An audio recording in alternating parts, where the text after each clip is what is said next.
On today's show, how does Chris Paul look fitting in with Steph Curry and the rest of the Golden State Warriors? What is his expected role with this Warriors team? Should he still be included in starting lineup projections, or has he finally embraced the idea of coming off the bench and running the Warriors' second unit? Plus, what is the best closing lineup for this Warriors team? It's all coming up right here at Locked On NBA. You are Locked On NBA, your daily NBA podcast. Part of the Locked On Podcast Network, your team every day. What's up, and welcome to another edition of Locked On NBA, the biggest stories with the local experts. I'm your host, Jackson Gatlin, also host of Locked On Rockets right here on the Locked On Podcast Network, your team every day. Now, today's episode is brought to you by GameTime. Look, you shouldn't have to worry when you're trying to buy tickets to the next big event that you're planning on attending. I know I've had problems in the past with other ticketing apps where I go, through the whole checkout process and I'm getting right at the end and I go to punch in my information and it all disappears or there's errors, and it can be a really clunky, frustrating experience. That's not the case with GameTime. GameTime is incredibly easy to use, and look, they've got last minute tickets, flash deals, all sorts of stuff that you want to be able to take advantage of in the app. It's easy to find and buy tickets for every kind of event in your area, whether it's sports, music, comedy shows, theater events. They have it all with GameTime. You get views from all the seats in the venue, so you know exactly the type of bang that you're getting for the buck that you are spending. Lowest price guarantee, event cancellation protection, and so much more. So take the guesswork out of buying tickets with GameTime. Download the GameTime app, create an account, and use code LOCKEDONNBA for $20 off your first purchase. Terms do apply. Again, create an account and redeem code LOCKEDONNBA. That's LOCKEDON NBA for $20 off. Download GameTime today. Last minute tickets, lowest price guaranteed. Joining us now is the host of Locked On Warriors, Cyrus Saatsaz. You can track down wherever you listen to your podcasts and on YouTube. Just search Locked On Warriors. And Cyrus, we've seen now a couple preseason games that include the newfound Steph Curry, Chris Paul duo. Chris Paul wearing Warriors jersey is going to take a little bit longer than a couple preseason games to get used to seeing in action. But let's start right there. I mean, how has that duo and kind of by extension, the rest of the Warriors offense looked with Chris Paul in that starting lineup through a couple games? Fantastic. I had no idea what to expect. It took all of one quarter for me to be sold that Chris Paul is a beautiful fit on this team. It is weird. I'll give you an example of what makes this thing so weird. Until recent history, anytime I'd see Chris Paul arguing with an official, I'd immediately side with the official. I'm like, great, here comes the flopper again. Here comes one of the dirtiest players this game's ever seen, trying to make himself look like, the good guy, and woe is me. And now I'm like, I'm on his side. Now I'm like, yeah, ref, what are you doing calling that foul? That part is bizarre. But he is a fantastic fit immediately.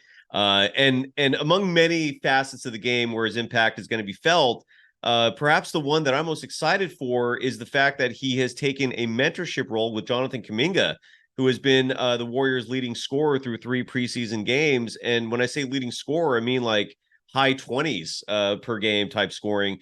And Kuminga has publicly attributed Chris Paul as being one of his new mentors, replacing Andre Iguodala, Rudy Gay being the other one, although we don't know if Gay's going to make the team yet.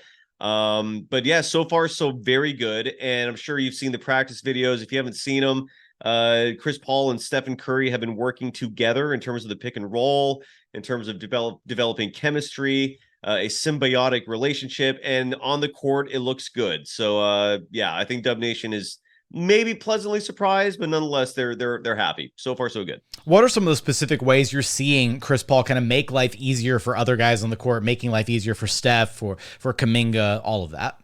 Yeah, I mean, it's mostly the obvious stuff. I mean, he's got the nickname Point God for a reason. He's such a when he has the ball, everything feels calm, right? I mean, their trust is ensured when Chris Paul is running things and when he's handling the rock.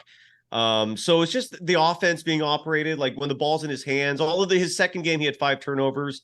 But even then, it didn't really feel like it was a big deal. It didn't feel like they were tied turning turnovers. The first game, the turnovers were at a minimum. So you have someone that you entrust with him, and he runs the offense very smoothly. You're immediately seeing him find the players in perfect positions. But Roz Gouldawude, I always butcher that name, and I apologize to her for that. But she was handling the sideline duties for tonight's Warriors Kings game, and she reported and broke the news that Steve Kerr held a meeting with the Warriors Big Six, meaning the traditional starting five and Chris Paul, because that's been one of the storylines from the moment the trade occurred where the Warriors acquired Chris Paul was, what's his role going to be?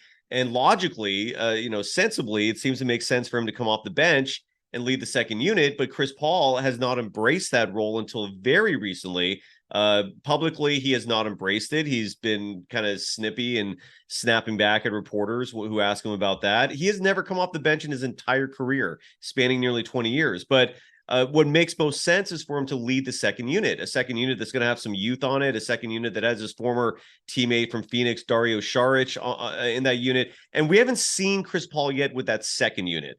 I am ecstatic and looking wildly forward to that for the simple reason that the Warriors second unit looks damn good so far. This team, if you look at the difference between the Warriors this year and last year, it's depth. They have depth this year. They did not have it last year. And that's without Chris Paul because Draymond Green's been injured. So Chris Paul has still been starting. But when the Warriors have their full roster intact, Chris Paul is probably going to be coming off the bench. And I cannot wait to see how that looks because, again, this second unit is the reason why the Warriors remain undefeated in the preseason at 3-0. Yeah, not a chance yet to look at Draymond Green dealing with that left ankle injury, I believe it is. Right. And I was curious because that starting lineup, right? If you were going to start CP3, Steph, why am I blanking? Klay Thompson, Andrew Wiggins, and Kevon Looney. That leaves a little something to maybe be desired defensively. And then there's also the big question mark of what happens with Draymond Green. And it makes sense. Green's been out due to injury. And if Chris Paul does embrace that role coming off the bench, then this could be an incredibly deadly Warriors team with him kind of spearheading that second unit. Although we're still likely see a lot of overlap between him and the starters, even if that is the case, right? Yeah, and what Roz was reporting tonight and the message that was conveyed from Steve Kerr in this meeting was that he wants those six players to get on board with the notion that it shouldn't matter who's starting and it shouldn't matter who's finishing games because in the same way that, look, there's six players who are used to starting in this game, only five can start. Same rule applies to the close of games. And so Steve Kerr's message to all six of them was, look, like if you want this to be a championship team, you're going to have to buy in. And part of that buy-in involves maybe sacrificing roles you've been accustomed to, which includes starting and closing games. So yeah, it's definitely something that has been more of an adjustment, I think, than a lot of people expected. I mean, I think the initial expectation was that Chris Paul was just going to come here and be like, I want to win championships, whatever you need. But no, his reaction has been, I've been starting most of my life. What the hell are you talking about when people bring that up? So, but his tune has changed very recently, but in recent days with interviews, he's now saying the right things, but nonetheless, it is, I think a lot of people are within the organization and within the fan base are feeling a lot better now that Steve Kerr had that meeting and kind of quashed this thing before it could have become a distraction during the season.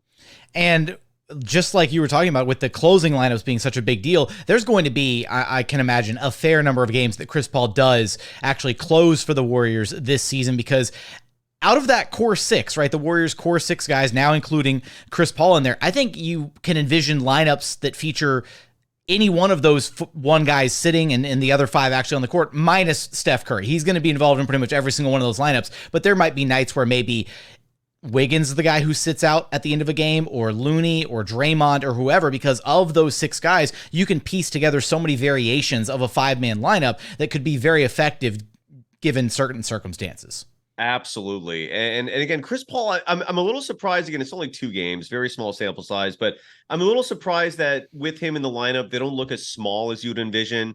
Like Chris Paul and Steph were not being like abused or taken advantage of in these first 2 games, both against the Lakers. Although in the second one, Austin Reeves was having a good time. For some reason, Kerr keeps putting a Steph as a defensive assignment on Austin Reeves. I don't get that. There's such a difference in physique between the two. But despite that, again, I'm surprised a little bit that there hasn't been a negative result from that. Although I also don't know if you can sustain that for 82 games. We'll see what happens. But yeah, so far so good. And hopefully Chris Paul will embrace coming off the bench because that second unit looks damn good. Don't worry. We'll get the negative result the first time that Chris Paul and Draymond have a disagreement live on the court in a real game situation. You'll have us covered for that. And of course, how the Chris Paul experiment in Golden State ultimately looks and pans out. You'll have us covered for that and so much more over at Locked On Warriors. Cyrus, thanks for stopping by Locked On NBA with me. Always a pleasure, Jackson. Thanks.